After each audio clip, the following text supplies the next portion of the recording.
are you? In here, Marjorie, in the library. Oh, Dad, I'm going out for a little while. At this time of night, Marjorie? I don't think you should.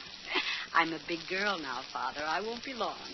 All right. But you go to bed. You're not as young as you used to be. No, I'll wait up for you.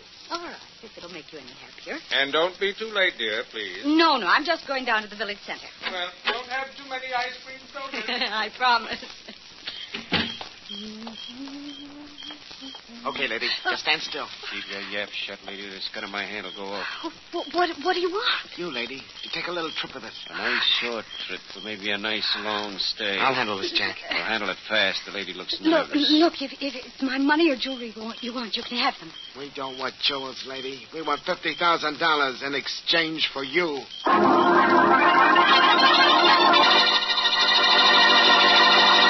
And now meet Dick Calmer as Boston Blackie. Enemy to those who make him an enemy. Friend to those who have no friend.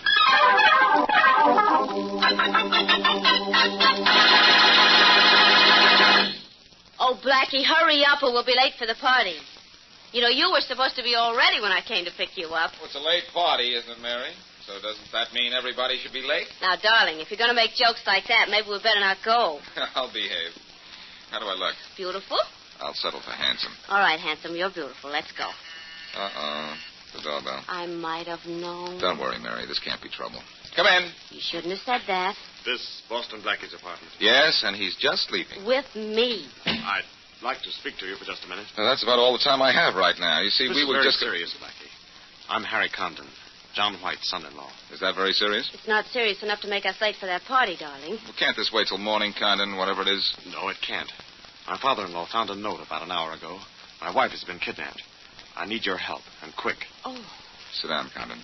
Oh, that's awful. Mary, you'd better call your friends and tell them their party will have to do without us tonight. Yes, it certainly will. I'll call them right away. All right, Condon. Let's have the facts. Well, I certainly didn't expect to get your help this quickly. I don't usually offer to help this quickly.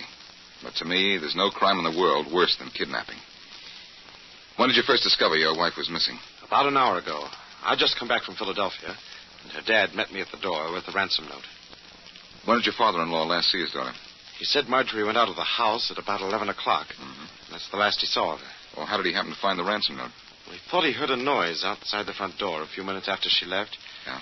He went out to investigate, and the note was hanging from the doorknob. I suppose the note said, don't call the police. Yes, and a whole lot more. But we did call the police just the same. It wasn't until we calmed down a little that we thought of contacting you. Well, maybe if we work fast, we can get your wife back. How much ransom did the kidnappers ask? $50,000. Do you have it?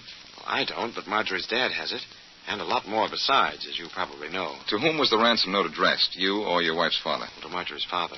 Yeah, that's proof the kidnappers knew which of you two had money, and that may help in tracing them. Dad wants you to come to the house right away, if you will. You know I will. It's all set, Blackie. I got us out of going to that party and no damage done. Well, I'm going to another kind of party with the express purpose of doing as much damage as I can.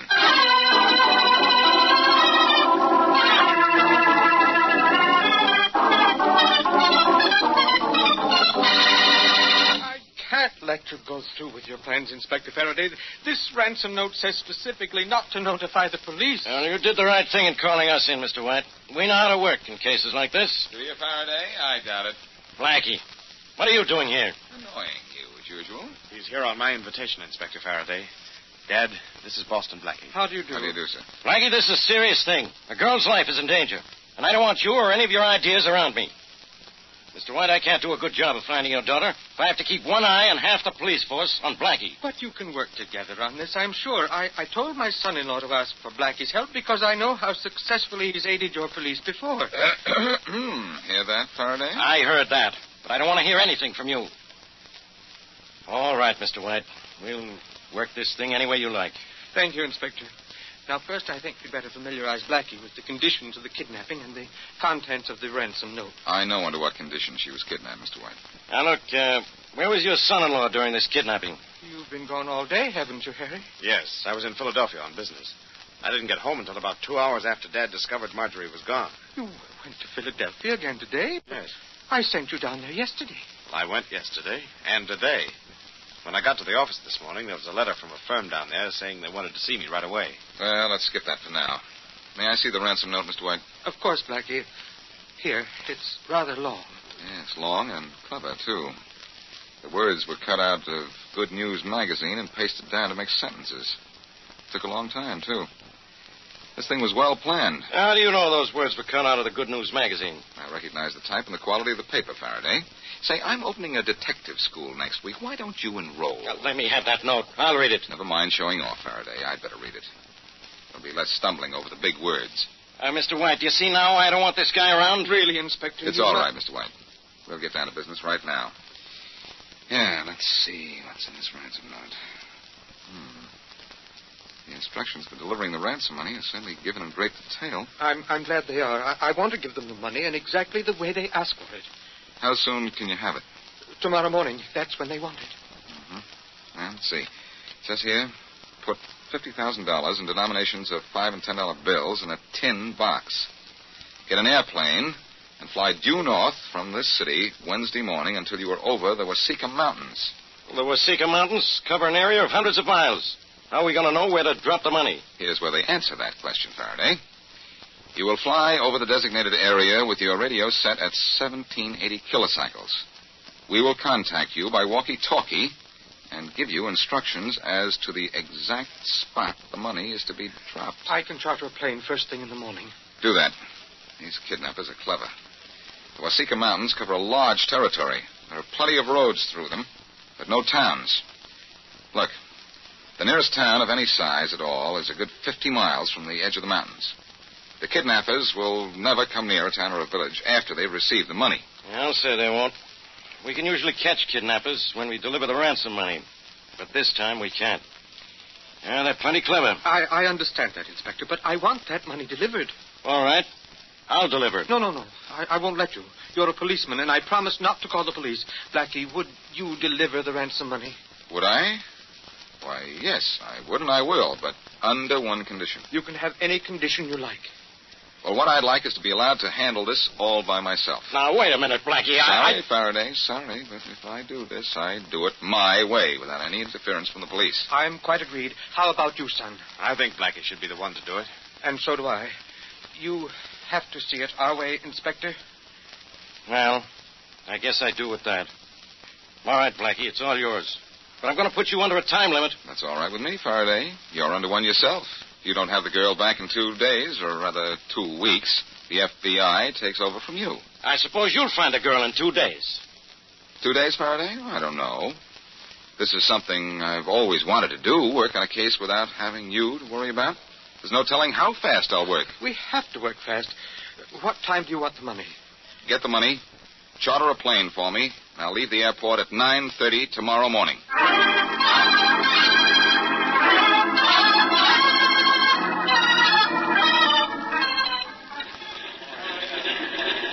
Blackie, Yes, Mary? I don't like the sound of that plane warming up. Be careful, will you, darling? Worried? You know I am. Please be careful. Better tell that to the pilot over there. He's in charge of the plane. I'm only his passenger. Now, that's what worries me. Have you got a parachute? A parachute? What for? In case something happens over the mountains and you have to come down. I think I'd rather come down in a plane than in a parachute, Mary. Hey, here comes Mr. White and his son-in-law with the money. Oh, darling, the thought of you flying over those mountains in that plane scares me to death. What do you want me to do, Mary? Fly over those mountains without it? Hello, Blackie. I'm sorry we're a little late, but there was a little difficulty getting the money. And then we were caught in the downtown traffic. Gentlemen, this is Mary Wesley. How do you do, Miss Wesley? Well, I don't think the kidnappers will mind waiting a few minutes for their money. You have it? Yes, here it is. It's a heavy steel box, just as they instructed. Only I marked each bill as Inspector Farraday requested. A tiny X in the corner. Here, you take the box. Okay, Mr. White. And Blackie, bring my wife back, please. I'll do what I can, Condon. Blackie, I'm still worried. Won't you please change your mind? Sorry, Mary, too late. The only thing I want to change now is this steel box for Marjorie Condon.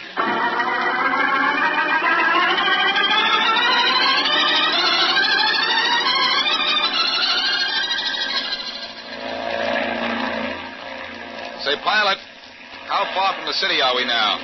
About 100 miles, Blackie. Those are the Wasika Mountains down below us now, aren't they? Mostly the foothills. Foothills, huh? Oh, yeah, I see the higher mountains up ahead. Sure a slick place to wait for ransom money. Why, it'd take an army of police to block off all the ways out. I think the kidnappers had that in mind. Your radio tuned to the frequency they wanted? Yeah, 1780 kilocycles. Good. How soon do you think we'll hear from them? A few miles, maybe.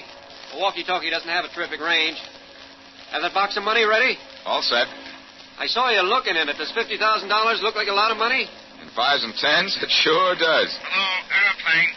Hello. Can you hear me? Can you hear me? Over. There's our contact, Blackie. Good. I'll take the talk back now. Sure. Here. Hello, airplane. Hello. Can you hear me? Can you hear me? Over. Yes, we can hear you. Over. We can see you. Head due north 1 mile. Due north 1 mile. Over. How are we heading, Johnny? Northeast at the moment. I'll head due north right away. Hello. We'll head due north. Then what? Over. Straight ahead of you, there's a high peak. A high peak. Fly directly over it. In the valley, on the other side, you'll see a large white square on the ground. Fly at 500 feet. Drop the money near the square, then scram. Over. All right, I'll do it. But when do you return the girl? Over. After we get the money. You're crossing over the mountain now. Do you see the white square? The white square. Over. I see it, Blackie. We see it. Here comes your money. Just open the window on the side of the cowling and drop it. You don't have to be too accurate. I know. But I'd like to drop it on their heads. There it goes. Nice going, buddy. The box is falling pretty close to the square. Thanks for the package. You're welcome, pal. Just let's call it a present for the present.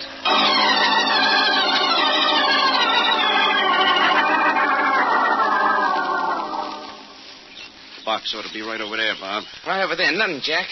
Here it is, right here. Swell. Come on, let's open it. Okay. I want to feel some of that money. You feel it, I'm going to spend it. Hey, Jack. There's no door in this box. It's empty. Yeah, look. There's nothing in it but this note. Wait, I'll open it. That guy in a plane double-crossed us. Double cross is no wood fight, Jack. Listen to what it says in this note. Can't pay you because you have nothing to deliver. We've already found the girl. And it's signed by Boston Blackie.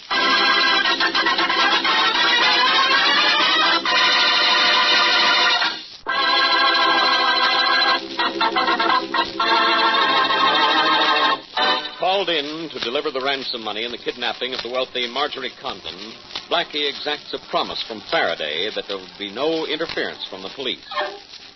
Working alone, Blackie follows the kidnapper's instructions, but instead of delivering the money to the designated mountain country, Blackie delivers only a note saying he has already found the girl. As we return to our story, the two kidnappers wait in a phone booth in a small country village for a report on a phone call they've made to the city. Bob, how did Blackie find out where we were hiding it there? I don't think he did find it, Jack. I think he was just bluffing to keep us from getting the dough. Well, what should he care? It isn't his dough. Only old man White's. Look, we'll know in a Maybe this is our call getting through, huh? I hope so. Hello? Is this the party calling City 77610? Yeah? Is your party, sir? Go ahead. Hello. Oh, Jim? Yeah, this is Jim. Who's this? Bob. Jim, is everything okay? Sure, everything's okay. What about you? You get the dough? You still have the CONGDON dame? Sure, she's sitting right here. So Blackie's note was a gag, huh? Jim, lock up the joint good and tight. And don't let anybody in except us. We're coming back. Hey, what is this all about? We'll tell you when we get in. See you in a couple of hours. We've been crossed up. I'm going to cross out a couple of people just to get even.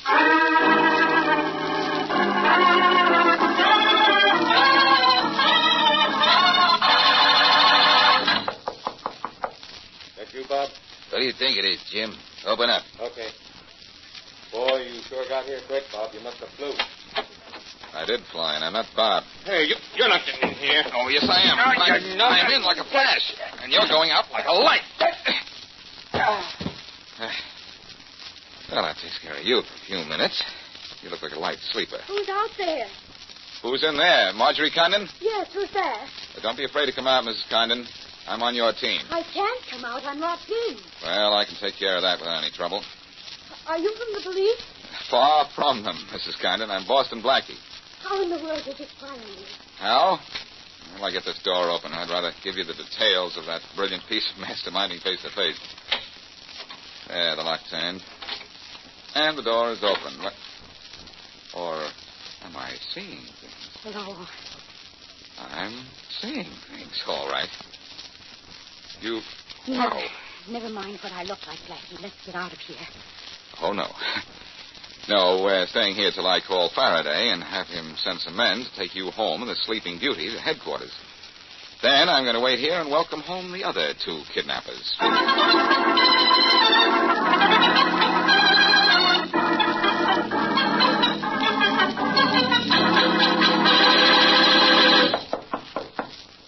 is it? It's us, Jim. Jack and Bob. Open up. Good thing, Bob. Look, you don't have to hide behind the door when you open it for us. We ain't cops. What's the matter with you, Jim? You got nerves? All right. Stand where you are, both of you. What? Hey, Bob.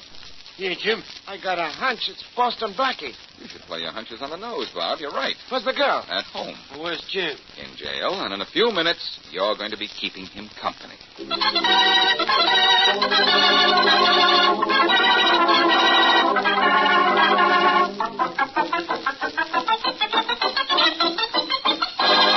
Well, Farraday, this is one time you can't throw me out of your office. Marjorie Condon is home again, and you have your 3 kidnappers in jail. Well, I guess this case is over. Guess again, pal. Those 3 kidnappers had a lead in, and he's still at large. What makes you think that? A few facts. Yeah? What? Well, I have a little surprise for you, Inspector. First, guess who hired those 3 men to kidnap Marjorie Condon? How can I guess? Tell me. All right, I will tell you. Harry Condon. Harry Condon, the husband? Blackie, maybe that airplane you took over the mountains went too high. No, Farraday, but the business trip Harry Condon took to Philadelphia went the way of all phony alibis. Eh? You saw the letter he claims to have gotten from Philadelphia, didn't you? Sure, I saw it. You remember what company it was from? Yeah, I think it was the Realty Tool Company, or something like that. That's right.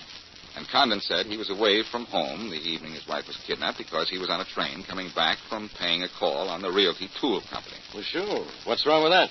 I found something wrong with it, Farraday. Before I left for the airport this morning, I called Philadelphia and was told that the Realty Tool Company has been out of business for 15 years. What? Farraday, Condon faked that letter and mailed it to himself from Philadelphia the day before the kidnapping. It's an alibi for not being around when he planned to have his wife picked up. It sure sounds like it, Blackie. But why would he do a crazy thing like that? Money, Farraday. But he got money from his father-in-law. He got money from his father-in-law, all right, but not in the one lump sum he needed, and quick. He needed $50,000 fast, huh? What for? For something else I checked on while you were just sitting around waiting for me to do things for you. He owes over $40,000 in gambling debts. How do you know? Mary found out for me. I put her to work on the hunch I had. She got to me with the information about an hour ago. So Condon had his wife kidnapped, huh? That makes him as guilty as the guys I have in jail. Just as guilty, yes. But not just as much in jail. Well, come on up to his father-in-law's house. We'll fix that right now.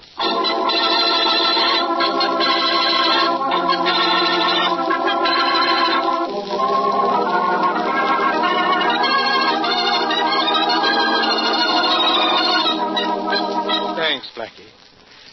Thanks for getting my daughter back. It was a pleasure, Mr. White. And I want to thank you for your part, too, Inspector Farraday. My part isn't over yet, Condon. And this is going to be a pleasure for me. Condon, you're under arrest. What do you mean? My son-in-law is under arrest, Inspector. For what? For complicity in the kidnapping of his wife. Well, I hope you're trying to be funny, Inspector. Why, this is ridiculous. More than that, it's a lie. A lie, Condon? That business trip you said you took to Philadelphia. That's the lie around here. What do you mean, Inspector? I mean, that letter he got from the Realty Tool Company was a phony. There's no such firm. Now, don't play innocent with me, Condon. I know you faked that letter. And I know a whole lot more about you, too. You asked for $50,000 ransom money because you owed that much in gambling debts. Well, that's true. I owe that much and money. And because but I wouldn't give it to you, you thought to be extorted from me. I might have expected this from you, Harry. Mr. White, did Condon here try to get the money for his debts from you? He certainly did, Inspector. But I wouldn't give it to him. Yeah, but he got it, didn't he? By making you pay ransom for your daughter. Condon, you're fool enough to try to get away with a stunt like this. Maybe you're fool enough to have some of the ransom money on you. I don't have a dime of it. And I'll make you a bet that he doesn't, Farraday. Say, whose side are you on, Blackie? Yours, Farraday, when you don't go too far. I think Condon's guilty on the evidence you already have. But I know he doesn't have the ransom money on it. You want to bet? On a sure thing? Why not? Pretty sure of yourself, aren't you, Blackie? Well, I'll show you how smart I am this time. Let me have your wallet, Condon. Sure. Here. Faraday, you're going to be awfully disappointed. Quiet, Blackie. Pretty thick stack of bills in here, Condon. Hey, Mr. White, how was that money marked? A small X in the right-hand corner, Inspector. Uh-huh. A lot of money in here. Here's a 10 right here, 2 5s. Marked with a small X in the right-hand corner. No, this is a frame. Well, I'll see. So this guy didn't have the ransom money on him, huh? Faraday, this is impossible. Impossible nothing. Here's some of the marked money right here. So you were so smart, huh? Come on, Condon. You're going to jail. Just a minute, Faraday. What for? Don't take Condon to jail. He can't possibly have any of the ransom money. Because I never delivered it. You never delivered it? No. It's all in my apartment right now. Every last dollar of it. But if you have the $50,000 in your apartment, where'd this money come from? It's marked like the ransom money. I think it came from Mr. White here. What? Who marked a few extra bills in addition to the $50,000 and planted them in Condon's wallet. That's a lie. Why would I do such a thing? You didn't like your son-in-law. That's one why. Didn't like me. He hated me. He tried a dozen times to get his daughter to divorce me. Why, She wouldn't. He tried a dozen times to involve me in shady business deals. Now, he even offered me money to leave his daughter. Now, look here, Harry. And when I asked for money to pay my debts, he refused me, hoping the men I owed money to would get rid of me in their own way. He's telling nothing but lies. You're telling the lies, Mr. White. Just as the letter you sent your son-in-law from Philadelphia was a lie. Just as the ransom note you prepared for the kidnappers was a lie. And just as the ransom money you planted in Harry's wallet is a lie, too. Blackie, you have that ransom money in your apartment? Yes. All of it? Every cent. All right, Mr. White. You're under arrest. No. Yes, Mr. White. And too bad, too. Your trick was to convict your son with marked money, but my trick made you a marked man.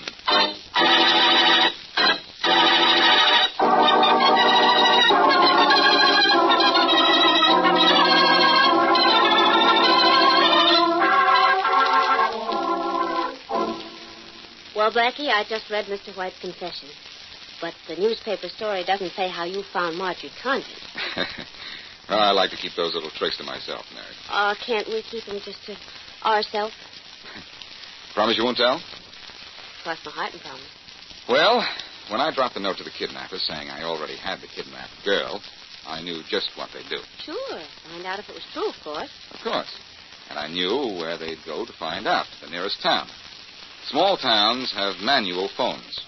And I was at the telephone exchange listening to every call made to the city. Oh, I see.